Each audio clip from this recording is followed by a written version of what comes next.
دکاندار نے ٹھنڈی سانس بھری، وقفہ لیا اور کہا، وہ ایسے سردار جی کہ تم ہر دفعہ جس الماری کی وہ ایسے سردار جی کہ تم ہر دفعہ جس الماری کی قیمت دریافت کرتے ہو وہ الماری نہیں، فریج ہے۔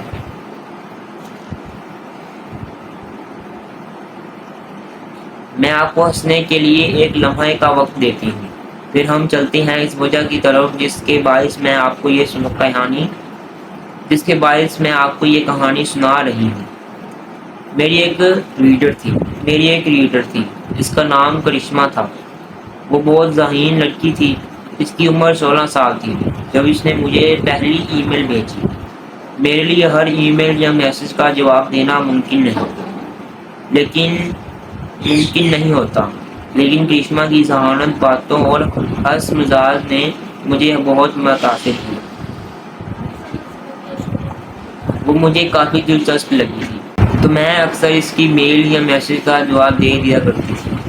میرے بہت کم ایسے ریڈرز ہیں جن کے ساتھ میں آن اینڈ آف رابطے میں رہتی ہوں۔ اسی طرح کرشمہ کے ساتھ بھی رابطہ استوار ہو گیا، لیکن کچھ روز بعد مجھے محسوس ہوا کہ کرشمہ کے میسیجز اداس ہوتے جا رہے ہیں۔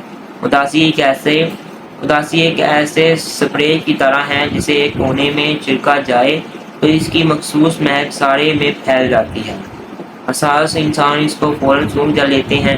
میرے پوچھنے پہ کرشمہ نے اپنی زندگی کے چند ایک مسئلے بیان کیے جو ہر ایک کی زندگی میں موجود ہوتے ہیں۔ میں نے اس کو وہ حل بتایا جو میرے ذہن میں ان مسئلوں کا بہترین حل تھا۔ یوں آہستہ آہستہ وہ مجھے اپنے مسئلے بتانے لگی۔ میں کبھی جواب دے پاتی، کبھی کئی دن جواب نہ دے سکتی، لیکن کرشمہ کے مسائل ختم نہیں ہوتے تھے۔ وہ ایک کے بعد ایک مسئلے میں پھنس جاتی تھی۔ پھر ایک روز کرشمہ نے مجھے میسج کیا کہ اسے برین ٹیومر ڈائیگنوز ہوا تھا۔ اس کے بعد ایک تکلیف دہ دورانیے کا آغاز ہوا۔ اس کا شوکت خانم میں علاج شروع ہو گیا اور اس کے میسیج کی اداسی بڑھ گئی۔ ایک طرف وہ پر امید تھی کہ وہ ٹھیک ہو جائے گی، لیکن دوسری جانب بیماری کے خوف نے اسے بہت مایوس بنا دیا تھا۔ اس کی باتوں میں اداسی، خودترسی اور تلخی آنے لگی۔ میں نے آہستہ آہستہ اس سے بات کرنا کم کر دی۔ جب ڈاکٹرز نے اسے صاف بتا دیا کہ اس کے پاس 4 سے 5 ماہ ہیں، زیادہ وقت نہیں ہے، تو وہ مزید مایوس ہو گئی۔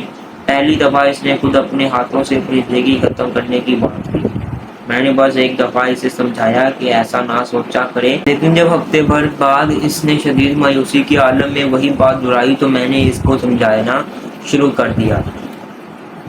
لیکن جب ہفتے بھر بعد اس نے شدید مایوسی کے عالم میں وہی بات دہرائی تو میں نے اس کو سمجھانا چھوڑ دیا۔ میں نے اس کی کال اٹھانا بھی ترک کر دی۔ میں کبھی اس کے میسج کا جواب دیتی، کبھی نہیں دیتی۔ اسے محسوس ہوا کہ میرا رویہ اس سے رکھا ہو رہا ہے، تو وہ مزید پریشان ہو گئی۔ اس کو اندازہ ہو گیا کہ یہ سب خودکشی کی بات کے بعد شروع ہوا ہے، تو اس نے ایک دن مجھے میسج کیا کہ آئندہ وہ ایسی بات نہیں کہے گی، لیکن میرا رویہ اچھا ٹھیک ہے سے زیادہ گرم جوش نہ ہوگا۔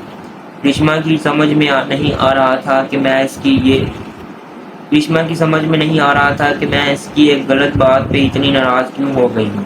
وہ بہت تکلیف سے بتاتی کہ اس کے پاس زندگی کم ہے اور اس کا کوئی دوست نہیں ہے۔ اگر میں بھی اسے یوں اگنور کروں گی تو اس کے پاس آخری ماہ مزید اذیت ناک ہو جائیں گے۔ لیکن میں نے اسے اگنور کرنا شروع کر دیا، بالکل اگنور۔ میرے رویے سے وہ کافی دل بردستہ ہوئی اور اس نے مجھے میسج کرنا چھوڑ دیا۔ چند دن گزرتے تو اس کی امی کا میسج آیا کہ کرشمہ کی طبیعت بہت خراب ہے اور وہ ہاسپٹلائز ہو گئی ہے، آپ اس سے بات کر لیں، وہ آپ کو اپنا واحد دوست کہتی ہے۔ میں نے اس کی امی کو جواب میں لکھا کہ میں ضرور کروں گی کال ضرور کروں گی۔ لیکن میں نے اس سے کال نہیں کی۔ میں بالکل بے نیاز ہو گئی۔ مجھے اس کی امی کے 2-3 دفعہ میسج آئے لیکن میں نے اس کا جواب نہیں دیا۔